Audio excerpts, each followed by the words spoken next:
जो व्यक्ति अपने लिए ईमानदार नहीं है, अपने काम के लिए ईमानदार नहीं है, वो समाज और देश के लिए कभी ईमानदार नहीं हो सकता है। ये ध्रुव सत्य है। न्यूज समाज के आखिरी पायदान पर खड़े व्यक्ति की पीड़ा को, व्यथा को दर्शाता है। और जब एक थाली में कार्यपालिका, व्यवस्थापिका, न्यायपालिका खाने लगेगी तो मान लीजिए लोकतंत्र खतरे में नहीं है, अब खत्म हो चुका है। बस 13वीं करो, अस्थि विसर्जन कर दो। आप सोचते हैं कि जब आपके पीछे भीड़ इकट्ठी हो जाए तब आप लड़ने निकलो।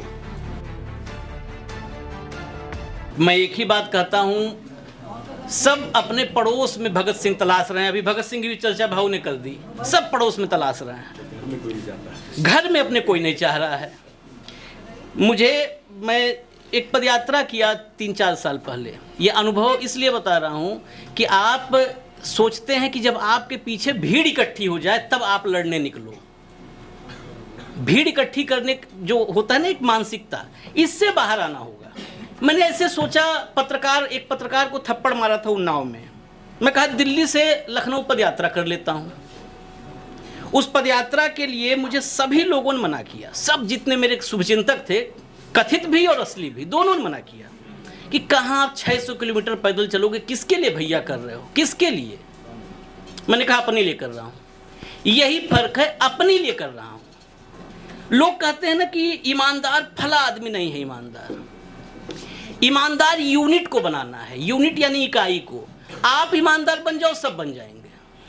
सब दूसरे को बनाने में लगे हुए हैं, जितने हैं सब दूसरे को बना रहे हैं।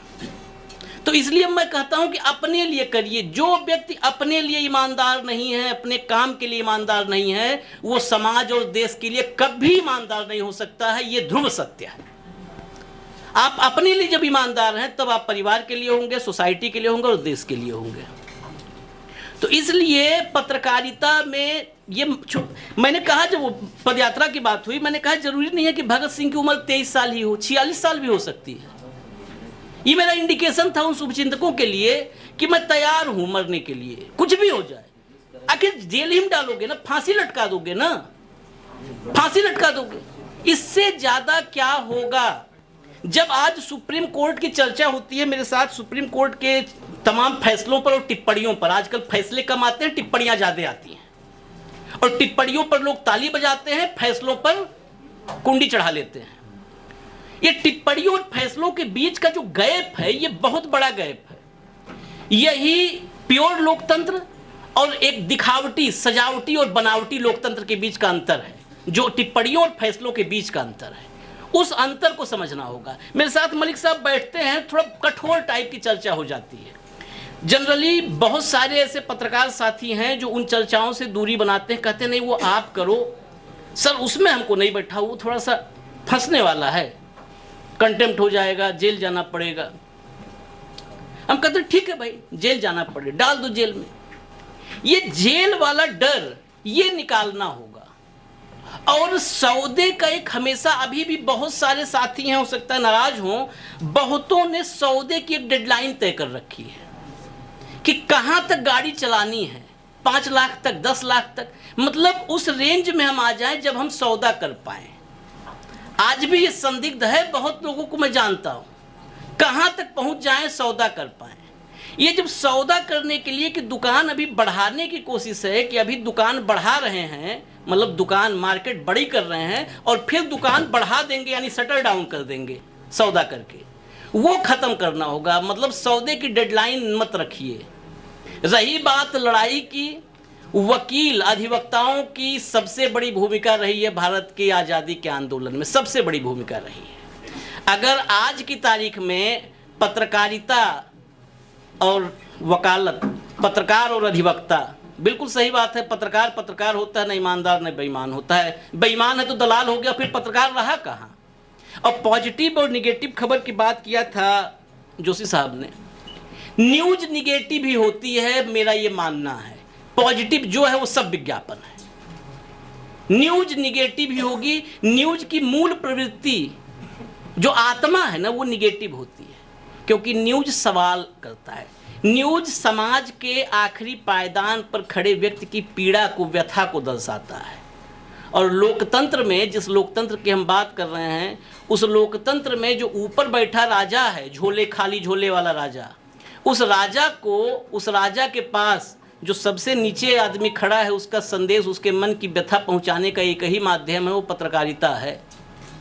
लेकिन यहाँ पर आपस में ही सब, दरअसल एक ही थाली में 52 व्यंजन जो है एक ही थाली में, बड़ी थाली में रखा हुआ है आज की तारीख में। और न्यायपालिका, कार्यपालिका, व्यवस्थापिका, ये तीनों उसी में खा रहे हैं और पत्रकार इंतजार कर रहे हैं कि ये खा के उठे तो जूठन चाटे बेसिकली। और जब एक थाली में कार्यपालिका, व्यवस्थापिका, न्यायपालिका खाने लगेगी तो मान लीजिए लोकतंत्र खतरे में नहीं है, अब खत्म हो चुका है। बस 13वीं करो, अस्थि विसर्जन कर दो। ये तीनों खा रहे हैं एक थाली में और पत्रकारिता जूठन का इंतजार कर रही है। आप सोच लीजिए, जूठन का इंतजार कर रही है, बस वही जूठन चाहिए।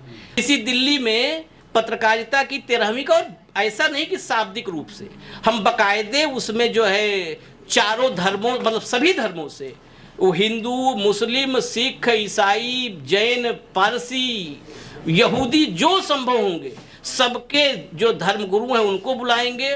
बकायदा हिंदू धर्म में हम जानते हैं कि पूड़ी, कद्दू, सब्जी वगैरह बनता है 13वीं, वो बनवाएंगे। न्योता इस देश के राष्ट्रपति, महामहिम राष्ट्रपति से लेकर के और सबको भेजेंगे। और सारे मीडिया हाउसेज के मालिकों को भेजूंगा, सारे रीजनल चैनलों में कई चैनलों संभाला हूं तो उन सबको, सबकी दशा दुर्दशा दोनों जान रहा हूं, सबको भेजेंगे टॉप टू बॉटम।